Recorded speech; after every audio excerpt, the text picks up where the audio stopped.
വിശ്വാസികളെയും പരിശുദ്ധനായ മർക്കോസ് ഏവങ്കലിസ്ത എഴുതിയ സുവിശേഷം 16-ാം അധ്യായം 1 മുതൽ 8 വരെയുള്ള വാക്യങ്ങൾ പരിശോധിക്കുമ്പോൾ നമ്മുടെ വിശ്വാസത്തിൻ്റെ അടിസ്ഥാനം തന്നെയാണ് കാണാൻ സാധിക്കുന്നത്. അതായത് ക്രിസ്തുവിൻ്റെ മഹത്വരമാകുന്ന പുനരുദ്ധാനം. ഈ വചനഭാഗം ദുഃഖത്തിൽ നിന്ന് സന്തോഷത്തിലേക്കും ഭയത്തിൽ നിന്ന് വിശ്വാസത്തിലേക്കും നയിക്കുന്ന ആത്മീയ യാത്രകളുടെ കൂടിയാണ് എന്ന് നമുക്ക് കാണാൻ സാധിക്കും. അല്പം ചിന്തകൾ നിങ്ങളുമായിട്ട് പങ്കുവെക്കാൻ ആഗ്രഹിക്കുകയാണ്. 1. സുഗന്ധ ദ്രവ്യങ്ങളുമായി വന്ന സ്ത്രീകൾ സ്നേഹത്തിൻ്റെ അടയാളമാണ്. മറിയാം മഗ്ദലനയും യാക്കോബിൻ്റെ അമ്മ മറിയാമും ശലോമിയും സുഗന്ധ ദ്രവ്യങ്ങളുമായി ശവകുടീരത്തിലേക്ക് എത്തി. ഇതൊരു വലിയ സ്നേഹത്തിൻ്റെ പ്രകടനമാണ്. അവർക്ക് പ്രത്യാശ ഇല്ലായിരുന്നു, എന്നാൽ സ്നേഹം അവരെ അതിന് നയിച്ചു. സ്നേഹം ഭയത്തേക്കാൾ ശക്തമാണ്. അത് ദൈവത്തിലേക്ക് നയിക്കുന്നുവെന്ന് നിസായിലെ പരിശുദ്ധ ഗ്രിഗോറിയോസ് നമ്മളെ പഠിപ്പിക്കുന്നുണ്ട്. സത്യമായ സ്നേഹം നമ്മെ ക്രിസ്തുവിൻ്റെ അടുക്കൽ എത്തിക്കും, തീർച്ചയായും. 2. ആർ കല്ലുരുട്ടും? മനുഷ്യൻ്റേതായ ആശങ്ക.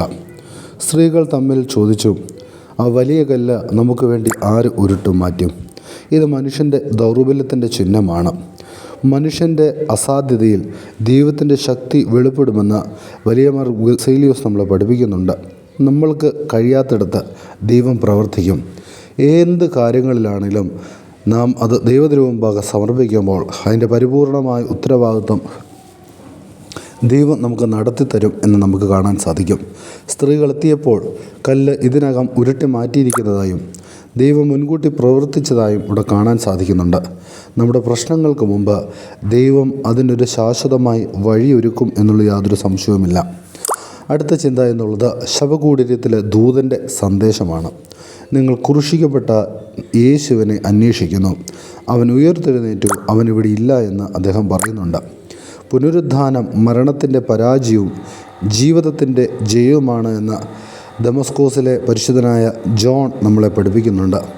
മരണം ഒന്നിൻ്റെയും അവസാനമല്ല, ക്രിസ്തുവിൽ അത് ജയിക്കപ്പെട്ടിരിക്കുമെന്ന് നമുക്കിതിലൂടെ കാണാൻ സാധിക്കുന്നുണ്ട്. ഗലീലയിലേക്കുള്ള വിളി ബന്ധത്തിൻ്റെ പുനരുദ്ധാനവും പുനഃസ്ഥാപനവും. ദൂതൻ പറയുന്നു, അവൻ നിങ്ങളെക്കാൾ മുമ്പായി ഗലീലയിലേക്ക് പോകുന്നു. ഇതൊരു പുതിയ തുടക്കത്തിൻ്റെ സൂചനയാണ്. പുനരുദ്ധാനം ഒരു പുതിയ ജീവിതത്തിൻ്റെ ആരംഭമെന്ന് ജെറുസലേമിലെ പരിശുദ്ധനായ സിറിൽ നമ്മളെ പഠിപ്പിക്കുന്നുണ്ട്. പ്രിയമുള്ളവരെ, ക്രിസ്തു നമ്മെ വീണ്ടും തൻ്റെ അടുക്കിലേക്ക് വിളിക്കുകയാണ്. സ്ത്രീകൾ ഭയപ്പെട്ടതും വിസ്മയിക്കപ്പെട്ടതും അവർ ആദ്യമൊന്നും പറയാതിരുന്നതും ദൈവാനുഭവം മനുഷ്യനെ വിസ്മയത്തിലാക്കുന്നു എന്ന് നമുക്ക് കാണാൻ സാധിക്കുന്നുണ്ട്. 4 ഉൾച്ചിന്തകൾ നിങ്ങളുമായിട്ട് പങ്കുവെക്കുകയാണ്. സ്നേഹം നമ്മെ ദൈവത്തിലേക്ക് നയിക്കുന്നു. മനുഷ്യൻ്റെ ആശങ്കകൾ ദൈവത്തിൻ്റെ ശക്തിയിൽ മറികടക്കും. ദൈവം മുൻകൂട്ടി എന്തും പ്രവർത്തിക്കുന്നു എന്ന് നമുക്ക് കാണാൻ സാധിക്കും. പുനരുദ്ധാനം മരണത്തിൻ്റെ ജയമാണ്. ക്രിസ്തു നമ്മെ പുതിയ ജീവിതത്തിലേക്കാണ് വിളിക്കുന്നത്.